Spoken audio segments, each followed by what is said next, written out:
Olá pessoal, sejam bem-vindos a mais uma sessão. Hoje é aquele dia ou aquela sessão, aquele episódio em que nós temos o nosso momento, ou seja, Rotatech, onde nós recebemos convidados que partilham o seu percurso para inspirar outras pessoas. Não é, engenheira Eulália? Exatamente, olá pessoal, mais um episódio do Podtech e hoje estamos aqui com uma convidada super especial para abordar um pouquinho sobre o seu percurso profissional. Rotatech, como a engenheira Vita já frisou, é aquele momento em que nós temos convidados que acabam por falar da sua forma de trabalhar, do seu percurso acadêmico e profissional, de maneiras então que possamos inspirar outros jovens, outras mulheres a poderem enveredar então pelo mesmo caminho. Então fiquem ligados ao nosso episódio e doutora Maria, olá e seja muito bem-vinda ao nosso Podtech. Muito obrigada. Ok, boa. Então nós temos aqui a doutora Maria Miguel Pinto, que é a manager da Haxio. Acredito que muitos já ouviram falar sobre a Haxio, senão depois podem pesquisar um pouquinho sobre a Haxio, uma das grandes empresas voltadas para aquilo que é infraestrutura de data centers. Então, doutora Maria, bem-vinda mais uma vez. Obrigada e obrigada pelo convite. É um enorme prazer estar aqui com vocês. Ok, boa. Para nós é que é um grande prazer. É um grande prazer, sim. Então, doutora Maria, antes de passarmos assim para falar um pouquinho de perguntas mais técnicas, gostávamos de saber quem é propriamente Maria Miguel Pinto. Ui, quem sou eu? É assim, eu sou Maria Miguel Pinto, tenho 47 anos, nasci em Portugal, em Vila Real, nomeadamente, e a minha formação é em Engenharia Eletrotécnica. Apesar de ter um curso de Engenharia Física antes deste curso de Engenharia Eletrotécnica. Não exerço há mais de 10 anos e por acidente vim parar a área do IT. Basicamente, desde 2015 que enverdei pela área do IT. Mas quem é que eu sou? Porque nós fazermos isto, sermos diretores daquilo, eu sou uma pessoa super normal. Apesar de às vezes as pessoas pensarem que não e que devo vir de um trono qualquer, não, sou uma pessoa super normal. Eu cresci em Vila Real numa altura em que o norte do país era o norte do país e nós temos um ditado que diz: para cá do Marão só mandam os que cá estão, ou seja, ali uma barreira do resto do país, norte, sul, centro, aquilo é horroroso. Mas, e cresci num bairro como todas as crianças. Tive uma vida super normal, estudei na escola pública, os meus pais funcionários públicos, tenho 2 irmãos mais novos, e tive um crescimento sempre super normal. Nunca foi nada de escolas internacionais, cursos de línguas, de nada, zero. E nunca olhei, o que é interessante nestes programas é nós focarmos na questão das mulheres, as mulheres que inspiram, as mulheres no IT. Sim. E eu nunca olhei para a minha vida dessa forma. Eu tenho um pai uma personalidade bastante forte, que nos conhece muito bem aos três. Assim, nós já dizemos que ele é vidente. Um dia que se queira reformar pode virar vidente das estrelas, porque ele acerta tudo. E eu lembro-me ainda hoje, eu tinha 5 anos, o meu pai dizer-me que eu podia ser aquilo que eu quisesse. Que o mundo não ia chegar para mim se eu quisesse que o mundo não chegasse para mim. O meu pai sempre me disse isso. Por isso, quando eu comecei a estudar, fui para um curso de homens, orgulhosamente. Nunca me sentia menos, senti-me sempre incluída. E quando comecei a trabalhar, em 2021, eu acabei o curso muito mais cedo do que o normal, mas comecei a trabalhar e nunca senti que o facto de ser mulher, o facto de entrar para as engenharias, fosse uma minoria, ou mesmo em termos salariais, que fosse mais mal paga, ou que hoje em dia ouço e eu não me consigo refletir naquela imagem. E eu tenho muita tendência a olhar sempre para o copo meio cheio do que para o copo meio vazio. Eu olho sempre para as coisas de uma forma muito positiva. É claro que a vida é um upside down. Sim, exatamente. E a felicidade não é extrema o tempo todo. Mas tendo a olhar para as coisas de uma forma muito positiva. Eu comecei a trabalhar em 2001, eu fui jogadora de basquete também.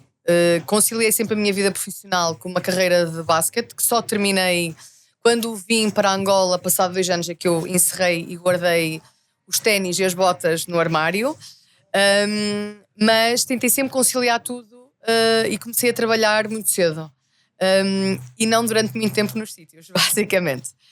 E porquê? Porque eu acredito que tudo na vida tem que nos agregar valor. E quando nós sentimos que não temos uma margem de crescimento ou quando não alinhamos os nossos valores com os valores de uma instituição, é o momento de nós fazermos a nossa mudança. E já passei, acho que a Raxio é a minha 12ª empresa. É sério? Uau! É muita experiência, mas doutora Maria, já que disse que começou a trabalhar muito cedo, começou propriamente a trabalhar com o quê ou em quê? Foi logo para o mundo das engenharias, como disse que formou-se em engenharias, ou não? Eu fiz um trabalho de final de curso e automaticamente a marca que patrocinou ou da qual eu utilizei os materiais para fazer o meu projeto de final de curso foi a empresa que me contratou, que foi a Legrand. Eu comecei a trabalhar no Legrand, depois saltei para a Bosch, termotecnologia, depois saltei para a Schneider Electric. E nesses 3 períodos jogava basquete ao mesmo tempo e ainda dava aulas numa escola secundária. Uau! De cursos de eletricidade, eletrónica, para supostamente jovens que não tinham futuro. E são aqueles que eu gosto mais. Quando há partida, são aqueles jovens que toda a gente desacreditou neles. E aí eu tinha alunos praticamente da mesma idade que eu, 2, 3 anos de diferença, mas que aí é que nós fazemos uma diferença na vida das pessoas. Por estarmos com aquilo que nós chamamos em Portugal os betinhos, aqueles com uma vida facilitada, ok, somos mais uns. É como trabalhar na Europa. Trabalhar na Europa é, ok, somos mais uma pessoa no mercado de trabalho. Quando nós vimos para um país ou para um continente como a África, que tem muito potencial e pouca gente que acredite, torna-se um marco muito mais interessante. E aí é que passado uns anos de eu começar a trabalhar, por isso é que eu vim para a África. É o que motivou então? Sim, sem dúvida. Mas agora voltando um pouquinho mais naquilo que é a área do teu percurso acadêmico, o que é que inspirou a doutora a fazer engenharia, escolher a engenharia? Eu acho que a engenharia... Eu primeiro fui para a engenharia física. Porque eu adoro física, adoro perceber e provar que o homem não chegou à Lua. Ok? Eu acho que a matemática não é uma ciência exata, nem a física é uma ciência exata, porque é baseada em pressupostos. E mesmo a matemática ser 1 mais 1, a matemática pode ser 1 mais 1, mas como 2.1, 2.2, 2.3, 2.4, até arredondarmos 2.5 para o 3. Eu gostei muito de pegar nas coisas e desconstruí-las. Sempre adorei. Quando eu decidi para a engenharia eletrotécnica, eu acho que a engenharia nos dá uma visão para tudo. Eu acredito que a engenharia nos prepara a pensarmos, a analisarmos, a irmos um bocadinho mais além. E foi sempre que eu busquei. Eu lembro-me quando entrei para a Universidade em Portugal, o meu pai ter ficado desiludido porque eu não fui para desporto. Porque o meu pai pensava, eu tinha chegado super lesionada a Portugal de uma lesão que eu tinha tido no basquete e achava que nunca mais ia jogar basquete. E fui fazer os pré-requisitos para a universidade e o meu pai teve que interceder ali um bocadinho para que eu pudesse fazer os pré-requisitos fora de tempo. E para ele foi uma surpresa não ter concorrido para desporto. E eu nem sequer concorri, eu só concorri para uma opção e para a opção que eu queria. E o meu pai na altura lembro-me com ar desiludido: filha, mas engenharia eletrotécnica, tu tens a certeza? Mas o que é que tu vais fazer? Eu, pai, eu não vou andar de fato de treino na minha vida toda. Ou seja, eu para mim não conseguia andar de fato de treino na minha vida toda, por muito confortável que seja. E eu acho que a engenharia nos abre os horizontes.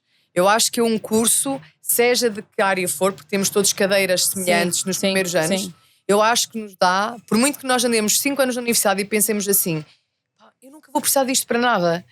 Há um dia na nossa vida que nós vamos perceber que aquela cadeira naquele ano foi super importante para uma determinada altura. E é isso que é a beleza da engenharia. E por isso orgulho-me imenso não pratico engenharia eletrotécnica há anos, mas orgulho-me imenso em ser engenheira. Muito interessante. Imenso. Muito interessante. E quando veio para aqui, para Angola, já estava na Raxio ou ainda estava alocada numa outra empresa? Muito longe de estar na Raxio. Eu vim para Angola em 2010. Nessa altura eu trabalhava na Schneider Electric e fui contactada pela Teixeira Duarte, uma empresa de construção. Exatamente. Como eu tinha as 3 valências da engenharia, com Legrand, Schneider e Bosch, eu juntava ali os mundos todos, eu vim para a empresa de manutenção. Estava-se a abrir um negócio da manutenção, a TDGI, na altura, e eu vim para Angola para a Teixeira Duarte. Ainda era engenheira, puramente engenheira. E assim foi durante 3 anos que eu fiquei seguida em Angola. E eu vim para a África. O que é engraçado é que eu sempre adorei a África e não percebo porquê. Eu nunca tive família minha cá. Eu fui a primeira da minha família a vir para Angola. E o que é sempre tive um chamamento por este continente. Eu sempre adorei, eu lembro-me de ir às feiras de artesanato e a minha casa e o meu quarto ter sempre qualquer coisa da África. Eu ia sempre ver as barraquinhas de tudo que fosse África. Eu sempre gostei. Tanto que eu tinha um bebê chorão quando era miúda, que era negro. E as pessoas olhavam para mim tipo... Mas, um bebê. Ou seja, eu nunca olhei para a raça, o credo das pessoas, a não ser para futebol. Isso eu olho. Mas para coisas mesmo essenciais eu nunca olhei como diferença, olhei sempre como algo igual. Então se eu vou para o sol apanhar sol para ficar morena, porque é que eu não vou gostar da África? Para mim é isso, aquelas coisas que me fazem um bocado de confusão. Sim. E sempre tive o gosto, tanto que eu quando tive essa hipótese, eu não me desfiz, não descartei. Eu era casada na altura, o meu ex-marido ficou em Portugal e eu vim. E o que é certo, eu cheguei a casa e ele disse: olha, faz o que o teu coração te manda. E logo vais ver, se não for agora, eu tinha 32 anos na altura, se não for agora nunca vai ser. E eu realmente disse: ok, olha, vamos à aventura. E o que é bonito nesta minha história de amor com Angola, porque eu fui adotada por esta terra, cada coisa me surpreendeu pela positiva. Eu não tenho desilusões com Angola. E estou aqui há 15 anos. Tive ali um interregno que eu saí, mas enquanto não voltei, não descansei. E tenho uma história de amor que, claro que há coisas que me irritam, o trânsito, a forma como se conduz, mas eu dou comigo a fazer exatamente a mesma coisa. Ou seja, a usar o poder do meu carro para andar a fintar toda a gente. Ou seja, eu faço igual. Por isso, não houve nada que me tenha desiludido. E eu não me vejo a morar noutro sítio que não seja Angola. Mas passei por muitas coisas antes de chegar à Ráxio. Eu estou na Ráxio desde julho deste ano. Eu regresso em 2015 pela Nova Base, uma empresa da IT. Vim e tive 3 anos e meio na Nova Base e a seguir virei diretora de informática do BFA. Depois fui convidada pela IBM para trabalhar na IBM cá em Angola. E eu dou tanta importância às coisas que eu nunca me imaginei a trabalhar na IBM. O que é engraçado, eu tinha um amigo meu que trabalhava na IBM, eu era cliente dele no BFA, e ele um dia disse-me: olha, porquê que não vais trabalhar connosco? A IBM está a precisar de alguém que queira transformar, que queira mudar o paradigma da marca, a forma como a banca olha para a tecnologia, a forma como o mercado olha para a tecnologia. Tu eras uma pessoa, eu na IBM, que eu nunca tinha pensado, não é que eu não tenha capacidade para a IBM, mas eu nunca tinha pensado nesse salto. E foi super interessante, foi a empresa onde eu trabalhei mais tempo, também graças ao Covid, aqui, by the way. Mas acabou por ser uma forma de eu saltar para outro sítio completamente diferente. Até que cheguei à Ráxio em julho deste ano. Eu estou na Ráxio somente desde julho de 2020. Mas esses saltos acabam por ser interessantes. O que é que propriamente motivam? Quando está lá, é daquela pessoa que vai para cumprir um desafio e depois de sentir que está completo o desafio, já procuram uma nova meta, um novo desafio para seguir? Sim, eu posso dizer, por exemplo, quando eu fui para o BFA, o meu propósito era transformar. E percebi que não ia ser à minha velocidade. E quando eu percebi que não ia ser à minha velocidade e que ia requerer muito da minha readaptação para trás, ou dar muitos passos para trás, aí eu decido fazer a mudança. Mas eu, a uma dada altura, pensei que não ia sair da IBM nunca mais na vida. O que é que me fez mudar? O desinvestimento em África. Ou seja, eu comecei a ver, e as grandes empresas todas acabam por ter este movimento, a IBM não é única, temos todos os grandes players a fazer este movimento de desinvestir, de olhar para a África, e apesar de nós termos o primeiro cliente a ter um RPA, o primeiro cliente a fazer a aquisição de um software inovador, desinvestir em África. E eu pensei assim, se eu não quero sair da África, se eu quero morar aqui, se eu quero fazer mais por este país, como é que eu vou fazer se a empresa com a qual eu trabalho e me identifico está a dar 1000 passos atrás? E isso, até o mudar, foi um processo. O phase out foi rápido. Exato. E a doutora, por acaso, é PhD, não é? Sim, PhD em automação e robótica. Como é que foi essa experiência? Como é que foi esse percurso até o PhD? É assim, eu ainda sou daquele tempo que nós considerávamos que quanto mais estudos nós tivéssemos, mais conhecimento adquiríamos. Eu trabalhei na minha área de PhD, 3 ou 4 meses da minha vida. Ou seja, não me roubou muito tempo porque eu sou muito rápida a fazer as coisas. Mas eu, se voltasse atrás, eu provavelmente era uma coisa em a qual eu não investia. Eu acho que as pós-graduações, esse tipo de formação, são muito interessantes para quem quer fazer uma carreira universitária, quem quer ser investigador, quem procura academia, não é? um académico. No meu caso, para mim foi, gostei, aprendi muito, mas ao mesmo tempo eu nunca praticamente exerci. E então acho que quando nós vamos por esse caminho do estudo, eu acho que eu tenho uma teoria que é: encontra uma boa pessoa que queira aprender. Não interessa se ela é licenciada, se ela é pós-graduada, se ela tem um mestrado, um doutoramento ou até tem um ensino médio. Temos aqui um ITEL que é um exemplo fantástico para as telecomunicações. Certo. Pega uma pessoa que seja boa de coração e que queira trabalhar e que tenha essa vontade. E o resto vais fazer esse caminho. Porque se essa pessoa quiser, ela vai fazer o caminho que ela sonhar. Eu sou muito por essa... E acho que o mundo vai muito por esse caminho. Vocês, se olharem bem para os grandes cérebros, nunca foram grandes alunos. Se olharmos para um Albert Einstein, era um aluno random com 10 valores, quase chumbou, ninguém apostava nele. Ou seja, é bom para alguém que seja um académico, para alguém que tenha esse perfil. No meu caso específico, nem por isso. Então, a doutora, nesse caso, será que concorda também quando as pessoas dizem que a universidade não é assim tão importante, se calhar as certificações são muito mais, são melhor, ao invés de... Depende das certificações, depende da formação e aquilo que nós procuramos. Eu vou-vos dar o exemplo de uma bolo de chocolate. E a minha equipa já provou da Raxi. Okay? Eu faço um bolo de chocolate incrível. Incrível. Eu posso-vos dar a receita às duas. Eu garanto-vos que o bolo de chocolate não vai ficar igual. E não é porque vocês não tenham a capacidade de cozinhar ou não cozinhar.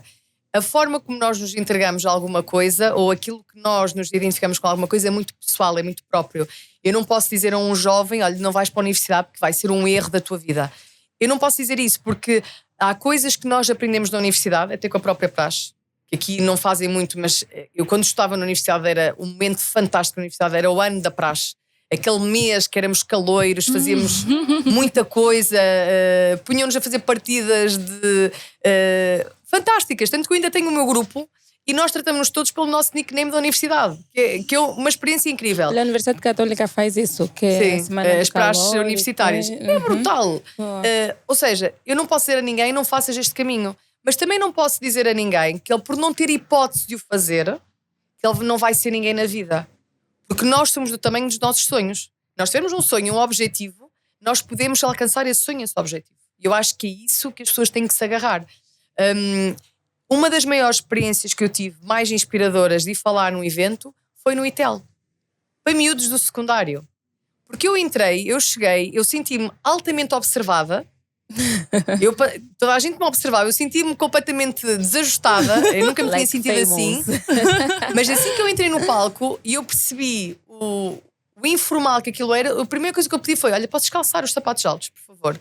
É que eu já estou farta de estar com estes sapatos nos pés. E quando eu vi cada um deles, eles pensavam que eu era um extraterrestre, que eu devia ter vindo de um planeta de luxo, de boa vida. Não!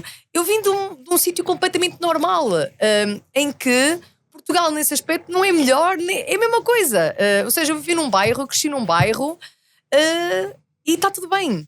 Não é isso que nos vai definir. A forma como nós nos apresentamos é que nos vai definir no mundo. Exatamente. E acho que é isso que é interessante. E os meninos ficaram super admirados, porque as crenças que eles tinham sobre uma pessoa supostamente como eu, que ainda não percebi o que é que eles achavam exatamente o que lhes tinham contado, que eu era inatingível, que nem sequer me podiam cumprimentar ou tocar. E isso é uma crença que não existe, porque nós somos todos pessoas e não é pelo nosso grau académico. Raramente as pessoas me tratam por engenheiro ou doutora. Eu sou Maria e está tudo bem, porque eu sou mesmo assim, sem esses truques.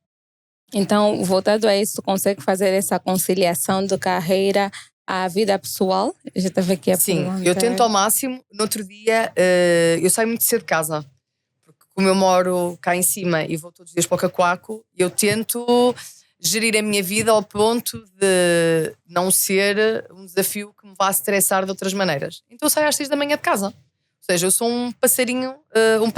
Começo a chilrear os passarinhos no meu condomínio e eu estou a sair de casa, basicamente. Eu saio muito cedo de casa e também regresso cedo a casa. Acabo por estar a trabalhar, eu chego ao escritório às 6:30 da manhã. E é a hora que eu efetivamente sou muito mais produtiva. Quando a minha equipa chega, eu já tenho tudo que é coisas que eu tenho de fazer eu sozinha, feitas. E aí já posso estar com a equipa. E é claro que eu no outro dia deixei de levar o meu filho à escola, deixei de ir buscar à escola, às vezes vou, parece surpresa, e ele dizia-me, mãe, eu tinha tantas saudades quando trabalhavas na IBM. E eu a entender o que ele me queria dizer. Só que eu na IBM eu estava em teletrabalho. E ele acordava de manhã e eu estava sentada na mesa de casa, no computador. E ele chegava às 3 da tarde ou 3:30 da tarde, eu estava sentada no mesmo sítio. E ele saía para o treino de futebol, de basquete, voltava e eu estava lá sentada. Ele estava a jantar e eu estava lá sentada e sempre com o computador. Ou seja, eu na IBM tinha essa prisão.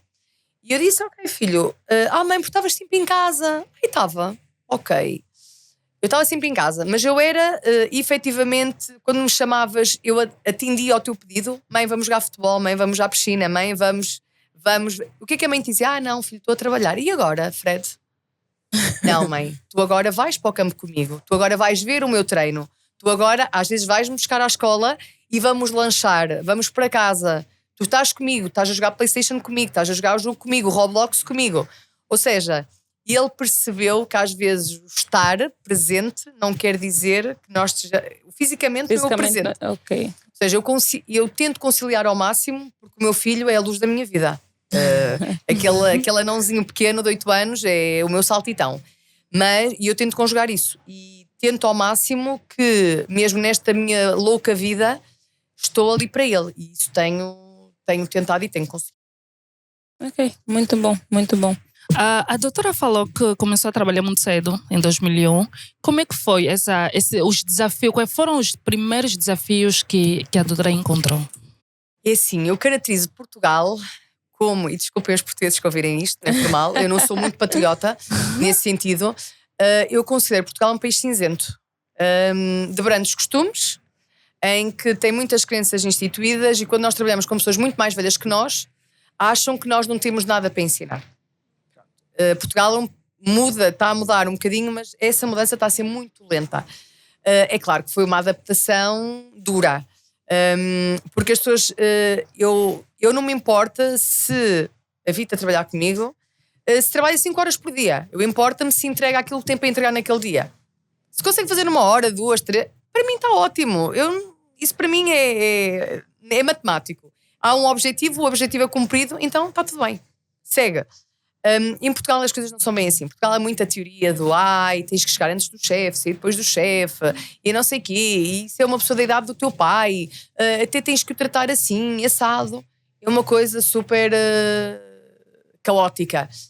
E foi difícil. Foi difícil porque aliava eu trabalhar numa empresa de origem francesa, com todas as características da forma de estar dos franceses com o old school dos portugueses. Então aquilo parecia o diabo da Tasmânia. Eu andava sempre em alta evolução com eles.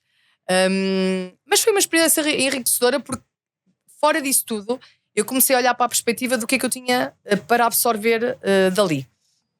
E realmente foi enriquecedor porque eu trabalhei sempre em empresas de grandes marcas internacionais que me deram a capacidade de viajar pelo mundo inteiro, de aprender coisas que se fosse uma empresa se calhar nacional eu não teria essa oportunidade e olhar para o mundo de diferentes perspectivas. É aquilo que eu digo, o copo meio cheio em vez do copo meio vazio. Pegar naquilo que eu não gostava, pôr assim um bocadinho de lado e olhar para as coisas de uma forma mais positiva.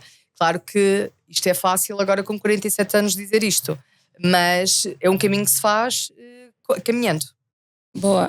Eu também percebi que durante esse percurso teve cargos de destaque, vamos assim dizer. Foi diretora do BFIA, diretora da área informática, né? Agora está na Haxo e passou também por outras empresas que já que mencionar. Como é que é ser líder? Ou que tipo de líder, ou que tipo de, não sei, aquela diferença entre chefe e líder, né? Que tipo de pessoa a Maria é quando está dentro desses cargos? É assim, eu não sou o chefe típico. Eu olho para uma equipa, ela tenha 5, 10, 100 pessoas e cada pessoa é uma pessoa diferente. A forma como falo com uma pessoa não é a forma que eu falo com uma segunda pessoa.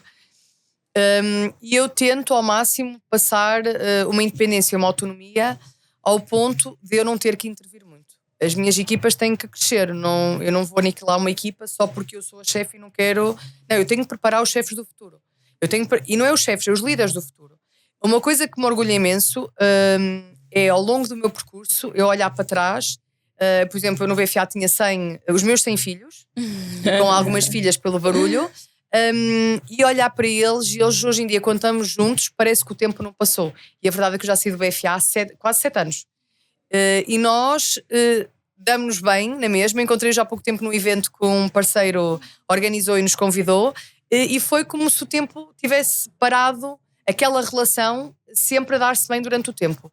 E olhar para os meus periquitos, como eu lhes chamo, e vê-los a tornarem-se pavões e a crescerem, a tomar cargos de destaque dentro das organizações, para mim é aquilo que me deixa mais orgulhosa.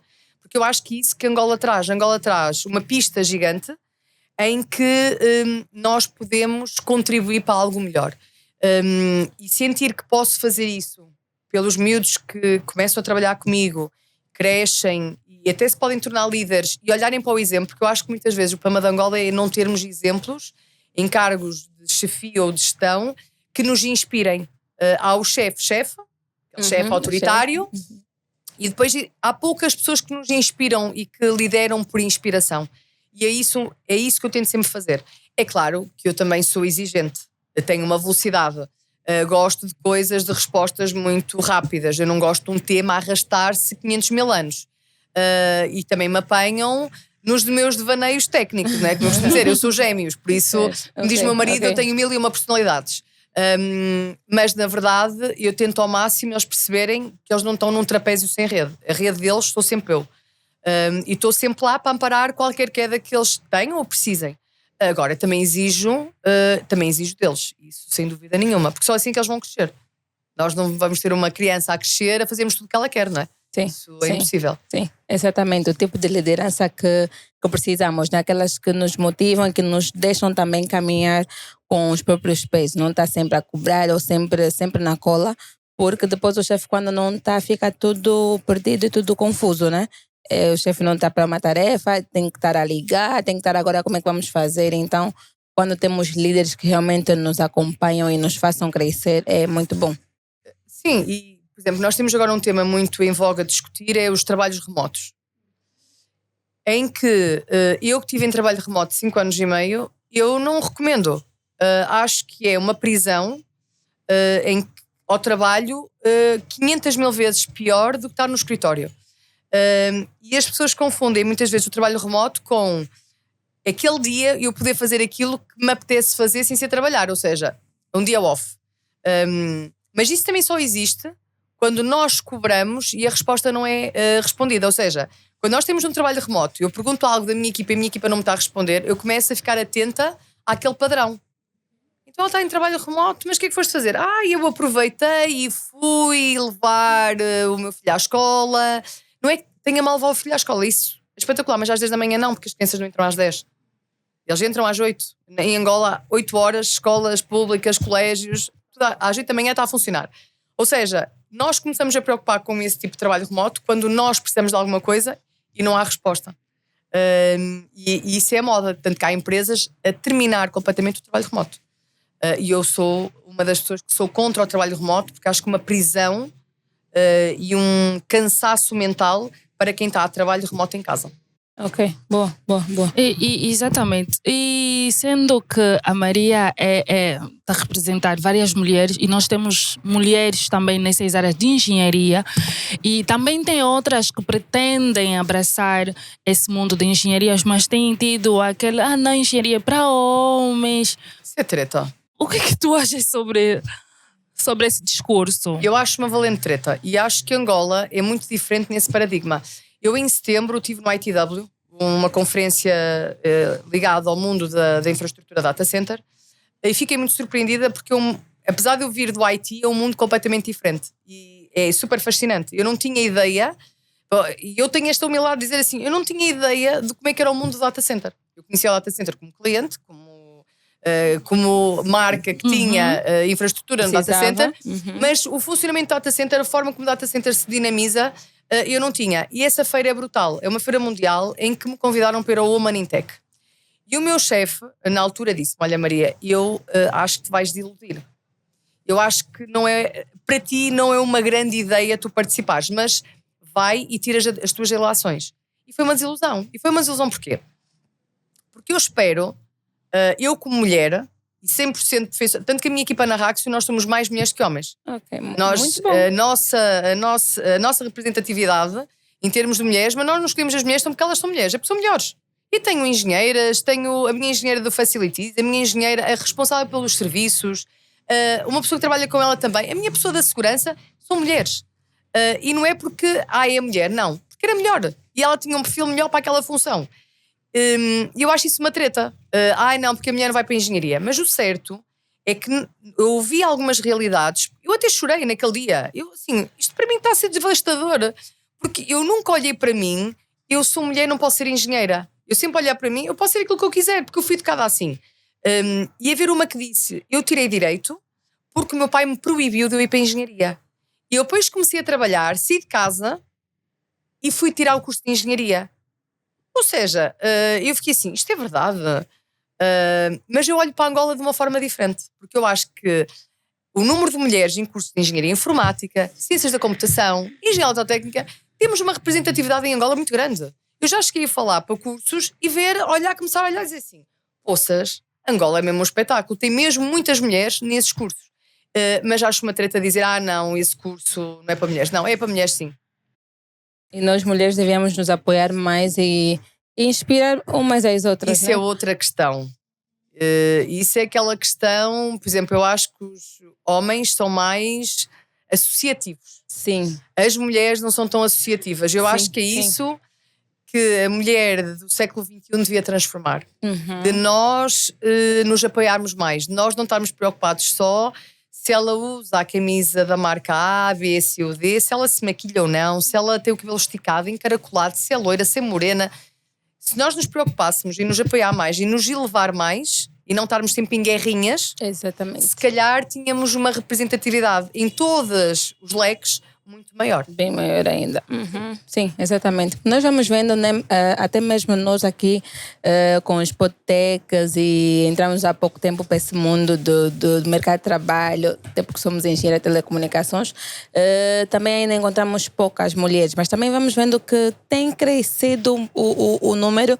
Já tivemos atividades, né, eu e a Vita, que meninas assim que estão ainda no secundário e a estudar a universidade virem falar connosco de também queremos ser engenheiras, quais são os passos. Então vamos vendo que está a crescer cada dia mais. Temos também aqui convidadas, tivemos uma convidada já no nosso Rotatec, também uma mulher. Então acho que cada dia que passa vamos tendo um maior número e, claro, pedimos mesmo que todas que pelo menos acompanhem o nosso podcast, que não precisam sentir vergonha, não precisam sentir receio, que o mundo da engenharia é fascinante, sim, e tem muita coisa. A mulher pode ser qualquer coisa, como acabou de dizer aqui. E a engenharia dá-nos uma hipótese de mercado do trabalho gigante, porque as engenharias são muito versáteis.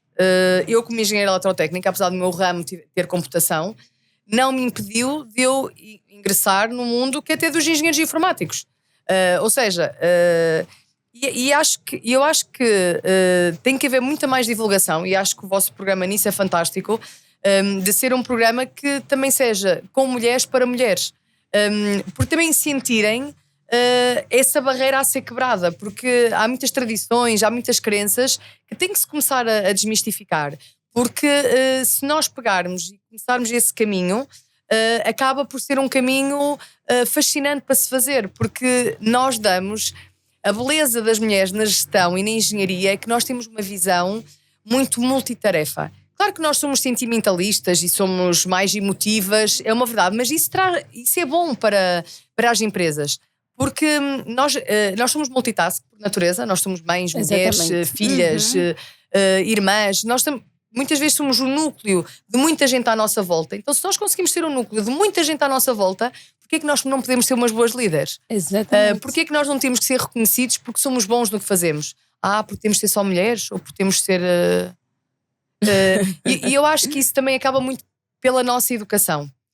E apesar do meu pai ser uma pessoa muito old school, porque E ele ter 2 filhas e ter esta que é completamente disruptiva, o meu pai começou a olhar para o mundo, para o nosso mundo, de uma forma diferente. Okay. Não nos deixarmos diminuir. Eu lembro o meu pai dizer-me assim: filha, namora. Namora muito, filha. Porque só assim é que tu vais conhecer os homens. O meu pai dizia-me sempre isto. E se calhar, hoje em dia, se nós pegarmos esta frase e dizermos assim: fogo grande maluco. Sim. Incentivava a filha a namorar. A verdade é que eu nunca tive muitos namorados. A verdade é que eu nunca senti essa necessidade de colecionar namorados. Okay. Porque na realidade podíamos conhecer as pessoas de forma diferente. Empoderando-nos. Eu nunca precisei de um homem para me empoderar. Gosto muito do meu marido, o pai do meu filho, uma pessoa fantástica, mas não é ele que me define. Ele não me define, eu defino-me sozinha. E ele acompanha-me, agrega valor, crescemos os dois, mas não como ele sendo mais forte que eu. E ele é angolano, logo isto... Às vezes tem aqui Sim, a Maria já não sai da Angola. um joguinho de cintura, mas a verdade é que quando nos sentamos e recuamos, nós sentimos-nos ao mesmo nível. Não sentimos que ele, por ser homem, é mais do que eu por ser mulher, sou menos do que ele. Não. Estamos a um nível de igualdade, porque somos pessoas e precisamos um do outro. A verdade é essa. Ok, é exatamente assim. É muito interessante ouvir esse tipo de discurso, acaba inspirando mais outras mulheres. E voltando naquilo que é o novo desafio da Maria, que foi abraçar esse desafio de ser a diretora-geral de um data center. Como é que recebeu esse convite? Olha, a mim contactaram-me via... mandaram-me um e-mail, acho que foi através do perfil do LinkedIn, porque eu não sou muito dada à exposição. E eu, tanto que eu nestes últimos 4 meses tenho estado sobre os holofotes, que não é uma forma natural minha. Ou seja, e as pessoas às vezes dizem: não, mas tu és conhecida, tu chegaste... Mas eu joguei Basket e era conhecida num tempo que não havia redes sociais. Ou seja, pouca coisa aparecia em relação à minha pessoa. Eu hoje de pesquisar o meu nome no Google, eu até fico admirada onde é que eu apareço. Ou seja, apesar de ter trabalhado numa das maiores empresas do mundo, na tecnologia, o impacto de trabalhar na IBM não era tanto como está a ser na Raxio.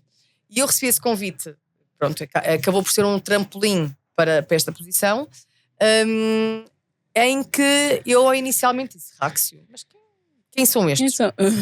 Quem são estes? Data Center? Porque eu lembrava-me de Data Center, e eu assim, ok. E comecei a ouvir falar no projeto. E durante algum tempo eles ficaram silenciosos. Eu recebi outras propostas, não sei o quê, até que um dia eu recebo uma chamada a dizer assim: olha, pedimos imensa desculpa, mas nós tivemos aqui um atraso no processo e tal e coisa, e agora é para avançar. E queremos falar consigo, queremos que fale com as pessoas que estão responsáveis pela empresa, do grupo. E aquilo foi ali um batalhão de conversas, um batalhão, mas no espaço tipo 3 semanas. De 3 semanas comecei a conversa, tinha aceito a proposta. Basicamente, foi uma coisa super rápida depois. Em que o que me apaixonou foi ter sido uma empresa criada por alguém que teve uma ideia louca para a África. Ou seja, apesar do grupo estar institucionalmente na Holanda e com a sede de engenharia no Dubai, os 6 data centers que existem são todos em África. O propósito é África. E logo aí, aquela que fez-me assim um clique. Ok. África. Ok, já me ganhaste. Continua em África. Já me ganhaste. E eu sabia que era para Angola. Eu sabia mesmo que era para Angola. Depois também olhei para a perspectiva que o IBM viajava muito. Porque eu cobria vários países africanos, inclusivamente o norte da África. Eu andava sempre a viajar muito. E ser só Angola. E depois comecei a perceber o projeto. Mas então isto é colocation. Mas qual é o sentido de ter um data center vazio? E começar a pesquisar mais sobre o objetivo. E eu, como era fornecedora de infraestrutura, percebia que os clientes querem ter os seus próprios dados. Depois, ok, neutro. Olha, isto eu gosto. Porque eu acho que uma casa tem que ser de todos, para todos, com todos. Exatamente. Tudo ao monte e a grande confusão. E começou aquilo a fazer sentido na minha cabeça. Fiz uma folha de Excel que eu nunca tinha feito, que eu tinha 4 propostas diferentes. Comecei a fazer uma folha de Excel e disse: não, vai ser isto. E não me arrependi dia nenhum, segundo nenhum da minha vida desde então. Dessa escolha. Nunca. Tem sido maravilhoso. Tem sido maravilhoso porque... e o impacto que tem tido na sociedade. Porque depois eu não entrei para o mercado como uma concorrência. Eu entro para o mercado como uma parceria. Eu acredito, pela potencialidade que o nosso país tem, e o conhecimento, porque vocês se um dia não acreditarem em vocês, liguem-me, que eu dou-vos um casalinho de socos, como diz um amigo meu, e chamo-vos outra vez para a terra. Porque se vocês percebessem o potencial que nós temos localmente, nunca pensariam que os outros são melhores que nós. Eu quando digo nós é porque já me sinto angolana, não é? Eu já vou tocar nesse ponto. Isso eu sou quer dizer, eu fui para o Estado 11 de novembro na semana passada e eu era a única a gritar por Angola. Quer dizer, era tipo Messi, Argentina e eu, Angola tem que ter o hino. Por isso, não, nada por isso. Porque nós temos muito potencial e temos muita mão de obra. O que as pessoas precisam? Precisam de ter um guia, precisam de ter uma inspiração, precisam de ter alguém que os mova. Diretrizes até para ser melhor, não ser pelo caminho fácil, ser aquele caminho que até seja mais longo, mas que vão chegar lá. Porque eu para chegar a diretora-geral da Raxio trabalho há 24 anos. Ok, cheguei a um cargo de direção do BFA, que em Portugal é impensável ser diretor de um banco assim, se o pai não for bancário, etc. Mas eu próprio recebi aquela notícia tipo, a sério? Mas o caminho, 10 anos de experiência levam 10 anos a adquirir. E nunca procurarem caminhos atalhos, porque procurar atalhos, quem se mete por atalhos mete-se em trabalhos. E confiarem nesse processo. Porque a própria Raxio impulsiona isso, impulsiona o crescimento, impulsiona a tomada de decisão. Por exemplo, na IBM, era a diretora-geral da IBM, mas eu não tinha poder de decisão nenhuma. Eu não tinha poder de dizer assim, não, eu aqui quero fazer assim. Eu agora tenho esse poder. Dizer, eu aqui acho que o melhor caminho é este.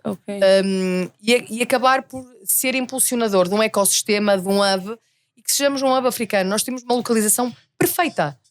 Nós temos uma localização com cabos submarinos a atracarem todos na nossa costa. Exatamente. E aí a Raxio está naquele sítio especificamente. Ali o cabo do África, mesmo ali à boquinha do data center.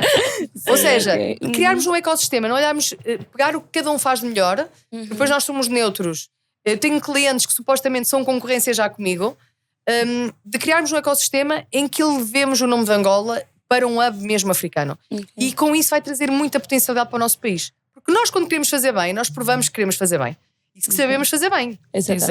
Mas nem sempre queremos. É este estigma que nós temos que dar um bocadinho a volta. Significa dizer que a Maria está assim num projeto que o objetivo é fazer frente com os grandes data centers aqui a nível da África? A nível da África. Angola não. Angola eu acho que nós podemos nos unir todos para sermos reconhecidos como um hub africano. Nós temos um conhecimento brutal. Nós percebemos, se vocês virem o número de startups que são criadas e vocês têm essa noção, por miúdos que saem da universidade é gigante. Mas passado 10 anos, quando nós vamos procurar aqueles miúdos, estão a fazer táxi. Não houve ninguém que lhes desse uma mão para promover algo. A Unitel começou a fazer isso, criar ali programas de startups. Algumas empresas estão a fazer isso para elevar, porque efetivamente ideias não nos falta. Nós somos super idiotas no bom sentido. Agora falta haver oportunidade de materializar e dar ideia de prosseguir. Vocês lembram-se no Covid, em Portugal, os restaurantes, muitos deles faliram. Sim. Em Angola ninguém faliu. E porquê? Porque há plataformas de entrega de comida em casa que é uma coisa super normal. Eu tornei-me uma dondoca que não cozinha porque eu tenho a comida à porta de casa porque me vou entregar a comida. E havia países europeus que não estavam preparados para o que nós estávamos preparados aqui. E se nós olharmos para essas... Nós estamos a pensar numa perspectiva inversa, né? Exatamente, e vocês pensam numa perspectiva inversa. O certo é que restaurantes faliram N. Aqueles que não estavam preparados faliram. E porquê? Porque não têm este género de visão do mercado, visão estratégica. Se nós temos que aproveitar.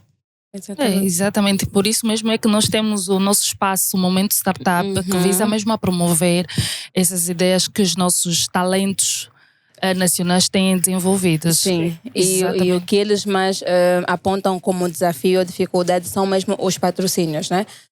Apresentam aqui as ideias, vão falando um pouquinho sobre aquilo que é a sua startup e o que mais dizem que é difícil empresas contactarem para apoiar, para patrocinar e muitas vezes as ideias acabam morrendo, né? Porque ninguém estendeu a mão, porque ninguém abraçou. Ninguém promoveu. Exatamente, ninguém promoveu aquela startup. Então acho que é o momento de começarmos a mudar. Empresas que acompanham o nosso Podtech, patrocinadores, é o momento de começar a abraçar esses projetos para termos mais soluções. Para ajudar os nossos problemas cotidianos. Então precisam do nosso apoio. Exatamente. Boa. Doutora Maria, a pergunta que eu já roubei da Vita, a Vita gosta de fazer, mas eu agora roubei é: onde é que se vê daqui a 5 anos? 5 anos é muito tempo. Ok. Vejo-me em Angola, não é mesmo? Tem que acontecer um cataclismo qualquer para que isto mude, o paradigma. Porque, inclusivamente, eu costumo dizer que os tempos têm a ver. O meu filho tem 8 anos, um dia ele vai para a universidade e eu não me vejo o meu filho a estar em Portugal e eu estar em Angola. Não me vejo nessa realidade. Mas daqui a 5 anos é muito tempo. Eu acho que o mundo está muito acelerado para nós fazermos projetos de 5 anos. Mas também passa muito depressa. Este ano passou a voar. Este ano, 2025, foi um ano que passou num clique. Foi uma coisa assombrosa. Eu hoje dizia ao meu marido: fogo, eu já trabalho, comecei julho, agosto, setembro, outubro, quase 6 meses na Raxi e o tempo passou a voar. Muito rápido. Mas daqui a 5 anos sinto que vou estar na mesma a tentar inspirar outras pessoas e espero orgulhosamente ver pessoas que eu conheci hoje daqui a 5 anos estarem melhores do que estavam nessa altura. Porque eu não posso queixar de como eu estou. É claro que eu procurei o meu caminho, fiz o meu caminho, não acredito na sorte, acredito que haja astros alinhados, mas acredito que nós fazemos muito por nós. Mas acredito mais que daqui a 5 anos vou ver pessoas mais novas que estão a começar a sua carreira ou em média carreira a chegar e a almejar coisas muito mais interessantes. E ver Angola um país muito melhor. Boa. Exatamente. A doutora Maria esteve aqui quando eu perguntei sobre a oportunidade que recebeu da Raxio, mencionou que recebeu o convite no LinkedIn. Sim. E hoje nós vemos o LinkedIn como um meio muito potente. O que é que tu tens a dizer sobre isto? Sobre aquelas pessoas, aquelas mulheres, ou de uma forma geral, que têm se posicionado para atrair mais oportunidades? É assim, eu fui contactada via LinkedIn, mas eu faço mais promoção agora, pela questão do evento, o lançamento, onde estou presente, porque eu nunca fui muito, se vocês repararem nas publicações, antes Raxio, depois Raxio da Maria Miguel Pinto, é completamente diferente. Ou seja, eu nunca fui uma pessoa de muito xanã nas redes sociais. Eu agora apareço muito mais, isso tem que me readaptar a esta realidade. Mas a verdade é que efetivamente o LinkedIn é um bom motor, mas há que ter cautela da forma que nós também utilizamos. Porque muitas vezes, e tentarem usar sempre, aquilo que eu aconselho, usarem sempre informação que seja informação que possa ser validada e que possa ser efetivamente referenciada. Porque aquilo que eu busco sempre nas pessoas é naturalidade. Eu não gosto de artifício, de coisas que demasiado mundo cor-de-rosa. Porque isso não existe. Eu já tive problemas em empresas onde passei que eu tornei como uma aprendizagem e como crescimento. Nem sempre tudo foi um mar de rosas, nem sempre tudo foi perfeito. E isso não há vidas perfeitas. Eu acho que as redes sociais, como são usadas hoje em dia, parece que nós temos uma vida perfeita. E isso não é verdade. Mas as pessoas promovem-se e autopromovem-se. Acho que devem efetivamente promover-se, não bombardear toda a gente com pedidos de emprego, principalmente que não façam sentido, porque assim, eu posso falar pessoalmente, eu fico muito triste quando alguém me contacta que não tem nada a ver com aquilo que eu posso oferecer, ou que eu possa ajudar, ou que eu possa responder. Mas ao mesmo tempo eu recebo centenas de pedidos e e-mails que acabam por fazer sentido na cabeça daquelas pessoas, mas que não fazem sentido para a minha realidade. E eu não posso responder a toda a gente, mas também não quero que olhem para mim como aquele ser que é intocável e que tem uma vida perfeita, porque eu não tenho uma vida perfeita, de todo perfeita. Eu tenho os meus pais a 6.000 km de distância e gostava que eles estivessem aqui comigo. Tenho os meus irmãos a 6.000 km de distância e gostava que eles estivessem comigo. Ou seja, e sofro com isso, de se promoverem o QB. Porque a rede social é uma rede social, é uma máscara de nós próprios. E tentarem ser sempre autênticos. É uma coisa que eu gosto que as pessoas apostem nelas, na autenticidade. Agora, as redes sociais são o que são. Exatamente. Eu vou-vos deixar um exercício por causa disso. Na conferência de RH, há um mês atrás, aproximadamente, esteve uma pessoa a falar que veio da África do Sul. Inclusive trabalhou comigo na IBM, mas eu nunca tinha conhecido. É uma pessoa, tipo, ela saiu, eu entrei, nunca foi uma pessoa com quem me cruzei. Que ela estava a contar que um dia a manager dela, que eu conheci, efetivamente trabalhou comigo, que tem o mesmo nome que eu, inclusivamente, lhe disse que ela parecia uma flor no escritório, um vaso.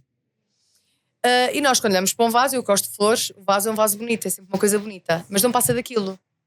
Não tem mais nada de fazer oferecer a decoração. Uhum. E diz ela que quando ela lhe disse isso, aquilo foi uma mudança na vida dela. Que foi algo que a tocou e que a pôs a pensar. E ela então inicia um mundo por coaches, um mundo de branding, um mundo para nós tentarmos perceber quem nós somos.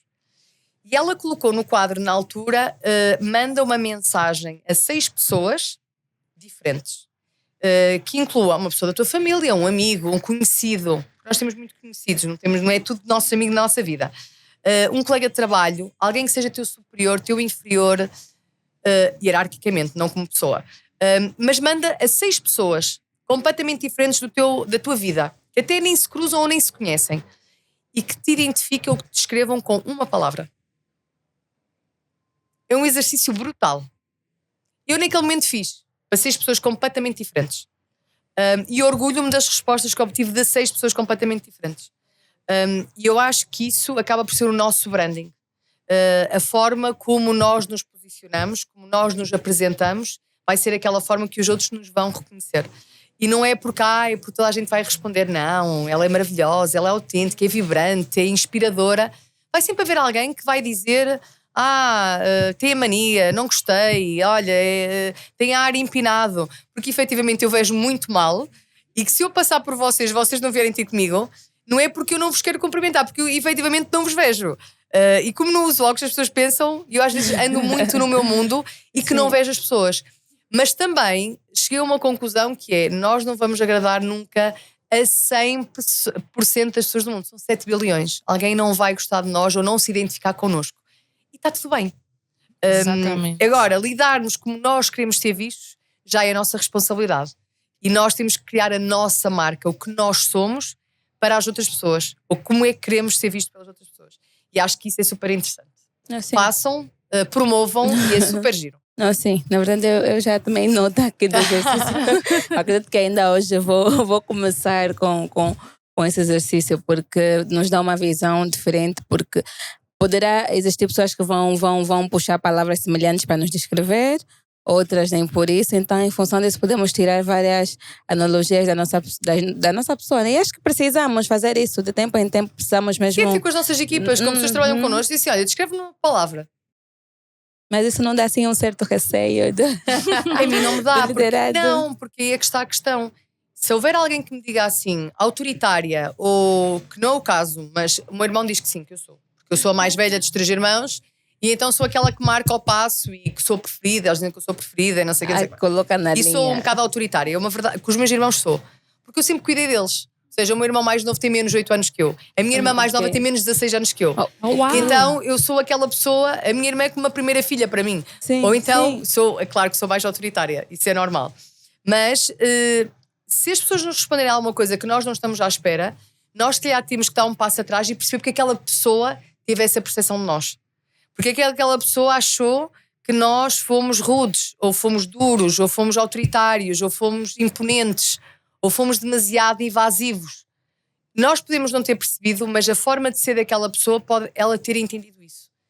Por isso não é mau. Poderemos nós dar um passo atrás também para amadurecer. Se calhar aquele tipo de pessoa nós precisamos de outro tipo de postura e de outro tipo de entendimento.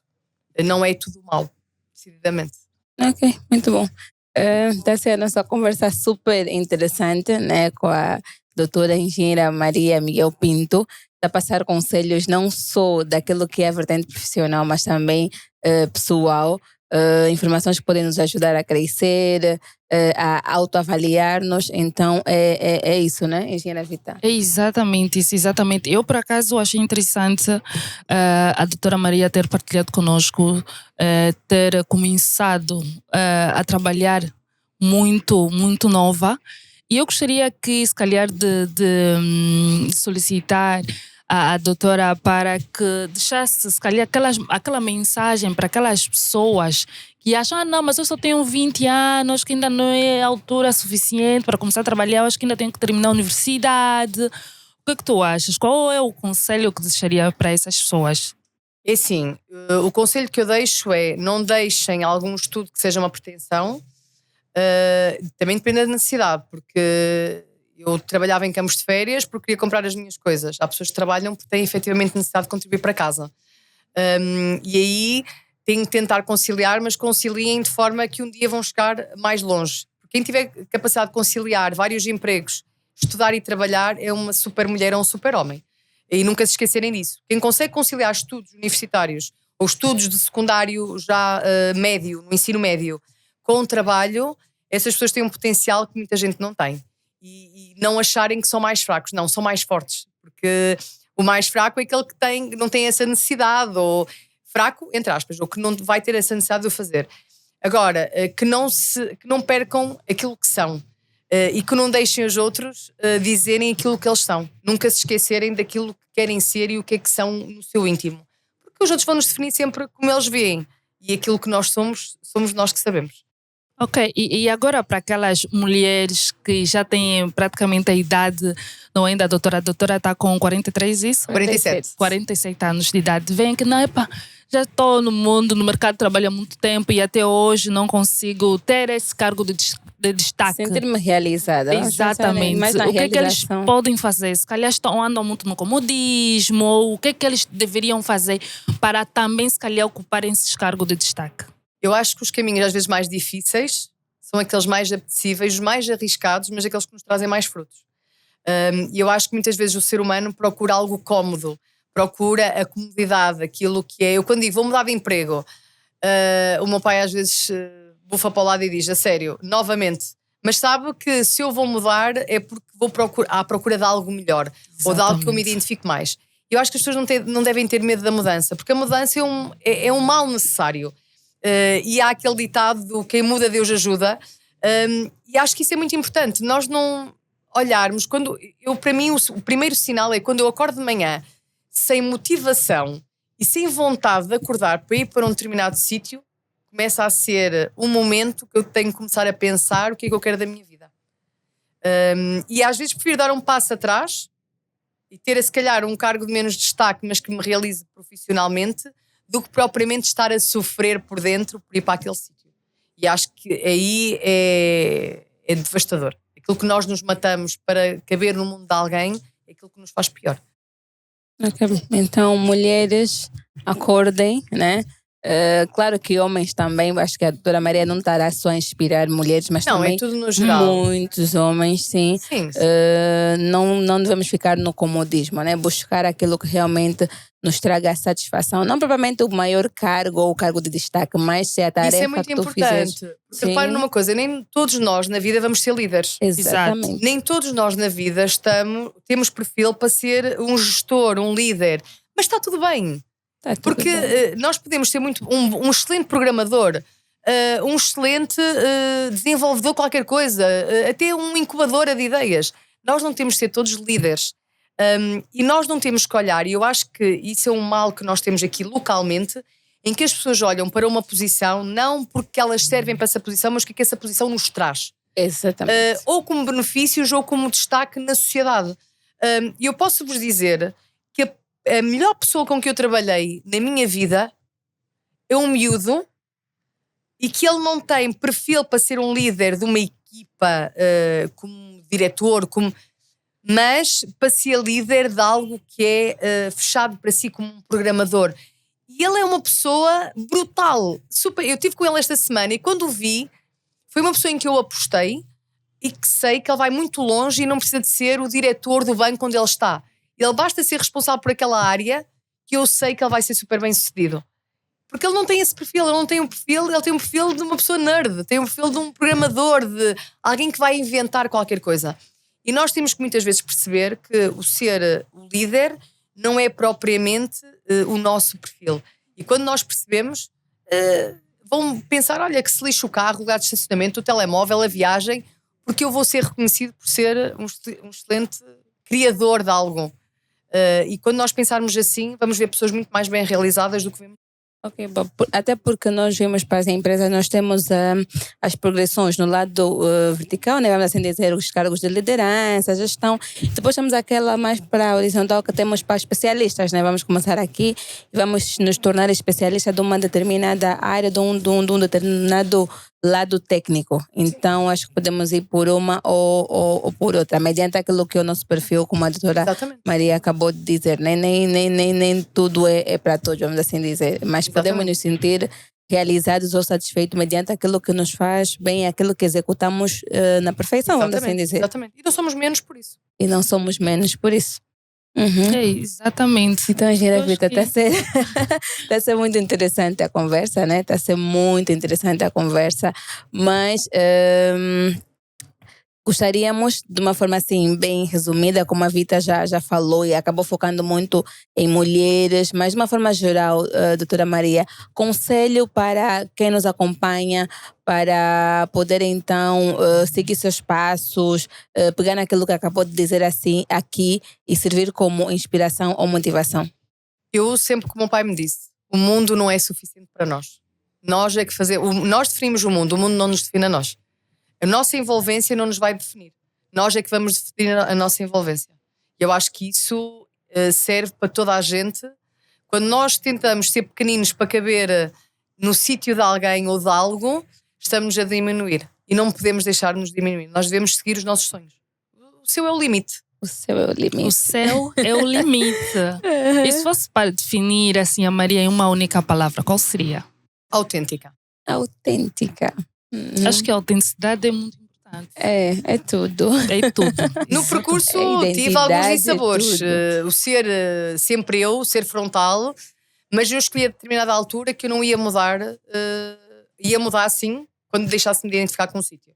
Não ia deixar que me calassem por eu ser quem sou. E então aí eu mudo e vou mudando e vou perseguindo sempre algo que se identifique com quem eu sou. Sempre. Boa. E durante esse percurso, não é, como diretora e hoje como diretora-geral de uma das empresas Mais faladas mais do momento. falada do momento. Sim. Em Angola E como é- mulher, tiveste assim, se calhar, alguns desafios por ser mulher a ocupar esse tipo de cargo? Nunca dei interesse a isso. Eu, na realidade, eu nunca prestei atenção a que eu fosse inferior porque sou mulher. O que é engraçado é, eu tenho um filho e quando soube que estava grávida eu queria que ele fosse um rapaz. E o que é engraçado é que o miúdo é igual a mim. Eu, quando ele está a projetar determinadas coisas, estou-me a ver. E a minha mãe diz que eu estou a pagar tudo. Com os juros. Se fosse uma mulher, eu, por um lado, eu queria ter um rapaz porque acho que o mundo azul eu vou ter um príncipe a vida toda. Se eu fosse ter uma filha e se ela fosse, em vez do Fred, fosse uma Maria, eu ia incentivá-la sempre a não se definir por ser mulher. Aqui seja um superpoder e não seja algo que a defina. Seja uma naturalidade. E foi sempre assim que eu me vi.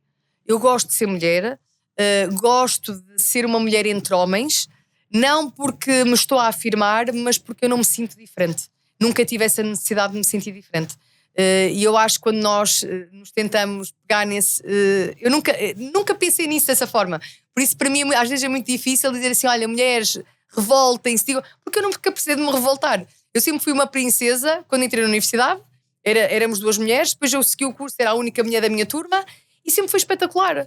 Nunca senti que tivesse que me afirmar, que dizer, sim, eu estou aqui, ninguém me liga. Não, nunca tive que fazer este trilho por causa disso. E sempre me afirmei sozinha.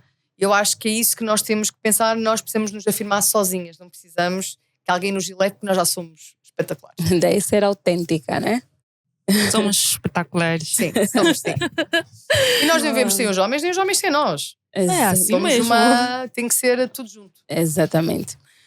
Bom, Acho que com isso finalizamos. não é, exatamente, engenheira? estamos sim, já no finalzinho do nosso episódio.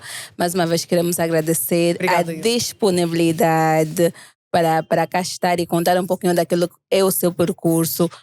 Ou seja, foi uma honra para nós poder ter aqui e poder inspirar-nos mais do que aos nossos acompanhantes, mais do que todas aquelas pessoas que vão ver o nosso episódio. Nós também nos sentimos muito inspiradas. Quando tivemos a noção de que teríamos aqui, já foi muito, muito interessante. Então, Obrigada. muito E para mim obrigada. foi uma enorme honra poder ter essa oportunidade de ajudar a fazer passo a palavra. Ok, muito obrigada. Obrigada eu. Obrigada mais uma vez. Como sempre, não podemos fechar o nosso episódio sem ter de falar daqueles que são os nossos parceiros, aqueles que fazem tudo para que o episódio esteja no ar. Começamos sempre com a Polaris Media, uma empresa voltada para eventos, ou seja, cobertura de eventos, coberturas de casamento, de aniversários, workshops, ou seja, quando pensar em algum evento, precisar de alguma cobertura digital para tal, pensem em Polaris Media. E também podem pensar em GBM, sentem a qualidade. Eles estão também... Temos a Cis Company. A Cis Company, que oferece cursos voltados à cibersegurança. Portanto, terminamos aqui mais um episódio, mais uma Rotatec, um momento espetacular. Tivemos a presença da doutora Maria Pinto, que é a diretora-geral da Haxio, Angola. Foi uma honra tê-la aqui e terminamos o nosso episódio agora. Ok, muito obrigada a todos que nos acompanham. Não esqueçam de colocar o like, ativar o sininho para receber mais notificações relativamente aos nossos lançamentos. Então, tchauzinho, até o próximo episódio. Tchau, tchau. Obrigada.